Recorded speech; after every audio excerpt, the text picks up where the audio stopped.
Alright guys, so this is the update. We got the new engine into the Z28. So we shoved in that engine we built up on the stand there. I'll put some pictures in right here. I think it looks freaking awesome.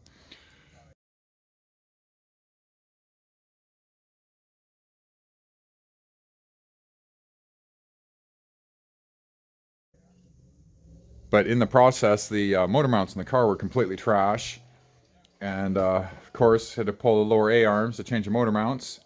And in the process of that, all the rubber in the front of the car was trash. Ball joints are good. Steering rods are good. Gonna put new lowers in anyways. But didn't really want to pick up on the suspension until we could find out what the car would do with a fairly stock suspension.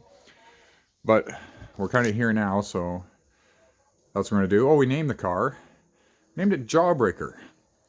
You know, so it should make about, it's 11 pounds of boost on an LQ4 with a LS9 hot cam. So we should be getting probably 700 out of it, I'd guess, somewhere around there. And then with the paint finish and the fact that these cars weren't all that safe, I think we're naming this one Jawbreaker. Really like it. We get the suspension sorted out later on. You know, if we can't beat the ZLE the way it is, we'll probably be pulling front tires, and that just seems to make the name work even better. It's a customer's car. So this is the block that came out. So this is actually a perfectly good running engine. It drove the car in just fine. I've been parked in there for 5 years, but she just looked a little too rough to put a blower on and do everything else. The motor I put in the car there is exactly the same. It's a 2004 LQ4, but it only had 100,000 miles on it, so it's a considerably better motor for, you know, going up. I didn't do the ring gaps. I'm putting 11 pounds of boost through a 100,000 mile motor. It's probably a little risky, but I got quite a few motors laying around, so I figured we'd just, for the hell of it, we'd run it the way it was and see what happens. Now I know at 11 pounds I'll end up losing a ring gap, but I think I can probably get through the summer on it, so we'll see what happens. And look at this poor bastard. Look at that. I don't even know if I can use this block as a core. Never seen one fucking rust like this before. So what it was, in 2012, I built the Camaro, and I literally took this out of a truck I bought out of Alberta, 1-ton dually, and shoved it straight in.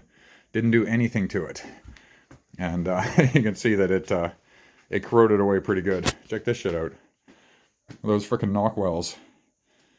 That's aluminum oxide that's fucking gone in there.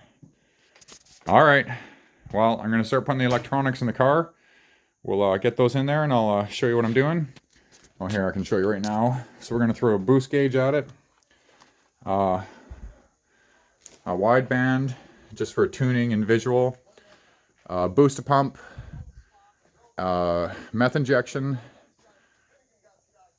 And, of course, the Whipple control kit to control the 2 90-pound injectors. So we'll be running the 8 stock injectors on the LQ4. We got 2 accessory injectors on the blower, and then we're going to be running methanol on top of that as a cooler, because we're not running an intercooler in this car. All right, let's see if we can get it there. Let's see if we can get it beating the ZLE.